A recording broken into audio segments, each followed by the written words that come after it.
Underperformance isn't just about them. It's actually about you. How you handle it determines whether you fix the problem or you let it spiral into something worse. Here's the thing. If someone on your team isn't meeting expectations, accountability is the solution. And it doesn't start with them. It actually starts with you. I used to hear people say, you just need to hold them accountable. And I'm like, what does that mean? Nobody ever explained to me how to do this thing. It's like, be honest, trust people, hold them accountable. Okay, but how? And so this video isn't theory, it is tactical. I wanna show you how to address underperformance step by step so you can fix the problem at its root and get your teammate back on track. The first thing in the formula for accountability is set clear expectations. Most underperformance starts because there are no clear expectations. If your team doesn't know what success looks like, how can they hit the mark? Fuzzy goals and vague directions just create excuses for underperformance. While if you have crystal clear expectations, you eliminate all of that ambiguity. And so the question becomes, how do I set clear expectations? Expectations start when you are hiring the person. Do you have a clear job description that actually says what the person's doing? Do you have core values that tell someone what the culture is and what it isn't? Do you have a brand promise around what your delivery is for your customers? Are you fast? Are you good? Are you cheap? Are you what? Do you have expectations for the department that they're in? Does the sales team know how many sales to make? Does the finance team know what our revenue target is? Do you have role expectations? Do they know what their KPIs are tied to their roles? And do you have a company mission? All of these things tie into expectations. And if you don't have any one of those things, this is a great opportunity to go ahead and say, great, I can set more clear expectations. The question to ask yourself, did I tell them what good looks like? The vision you have in your head for what good is, they need to know that vision. You can't expect what you didn't explain. Here's the thing that I've learned. Most people want to do well. Most people want to win.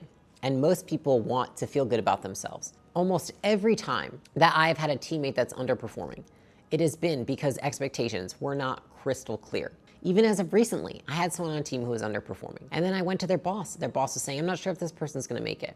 And I went to them and said, did you clearly explain to them what your expectations were? Have you told them as clearly as you've told me? And that person said no. I said, great, let's have a conversation. Let's tell them what those expectations are. They had the conversation. What happened? Within 2 weeks, their performance was on par with everybody else on the team. Why is that? Was it because suddenly they got the skills? No, it's because they didn't know what good looked like. They didn't know what they were expected to do, and they didn't know what the standard was. The second thing you've got to do is create a self-measurement tool. When underperformance is not tracked, it gets ignored and only grows in the direction you don't want to. It's sort of like if you're trying to lose weight. If you want to keep weight on, don't weigh yourself. If you want to lose weight, measure yourself on the scale every day. Without metrics to measure progress, you're left relying on feelings and assumptions, which often lead to missed opportunity and course correction later. Measurement creates visibility. It shows you where someone stands and gives them feedback. And so the question is, how do you create a self-measurement tool? Self-measurement means that you create some sort of tool where your teammate fills in their progress rather than you. So a lot of people think, oh gosh, holding people accountable is going to be so much work. Well, it's not, because the most effective way to hold somebody accountable is to have them measure their own performance.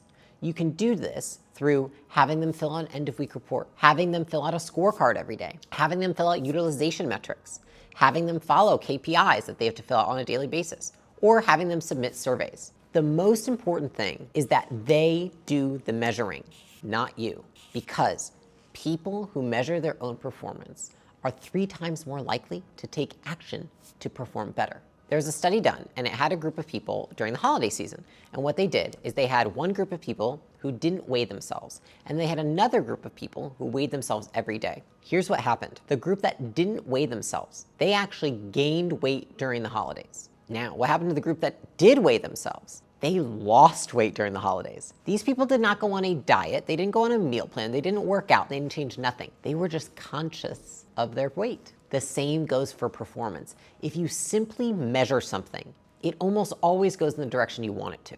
The next step is reinforce. Underperformance doesn't fix itself, okay? It needs consistent feedback and follow-up, okay? And so many leaders address an issue once and assume it's gonna stay solved forever. But without consistent follow-through and reminding and reinforcement, underperformance continues to be the norm. Feedback, aka reinforcement, is the only multiplier for accountability. If you give somebody more feedback, they will improve performance faster and better. If you give somebody less feedback, they will improve slower and not as well. It is the only thing that can multiply the efforts of your teammate. And without it, underperformance will absolutely continue to be the norm. So the question is, how do you provide that kind of feedback? Here's the thing, accountability is not a single conversation. It is an ongoing process. And so what you want to do is that you have the expectations. You've tied those expectations to a measurement, and then they are going to report that measurement to you.